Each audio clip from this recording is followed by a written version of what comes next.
Before we pivot to questions, I want to speak with a little more candor than maybe I did before about the reason for the constraints on the questions and the discussion to the traffic and the street closing issues. I was talking with a couple of you as I was circulating in the back, and a couple of people said, what's going on here? You've been an opponent of this project now. Tish has been an opponent of this project. Now are you saying you're supporting it, it's going forward, and you're saying you're thrilled with the street closing? So I just want to be clear so that people understand why we're doing what we're doing here.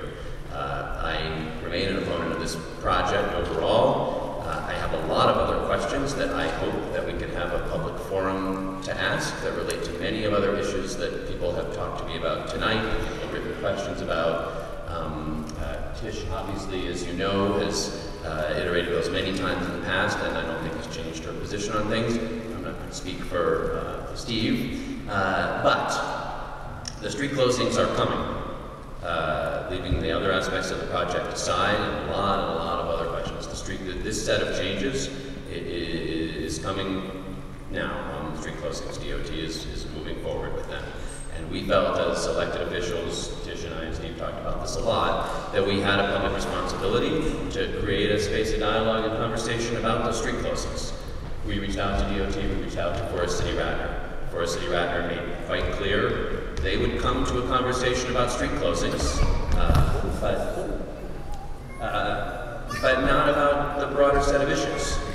People may not like that, but we had a choice. Should we sponsor a public conversation about street closings, or should we not have a public event that they would come to at all? We decided that the right thing to do was to offer a public conversation about the street closings.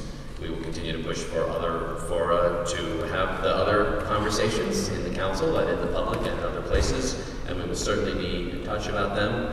But I wanted to speak with a bit more candor about it so that folks will understand the choice we made and the restrictions that we're putting in place on the conversation. People may not agree with that, and we're happy to have that conversation afterwards, but those were the agreements that we made in order to be able to have this conversation tonight, and I just wanted to say that for the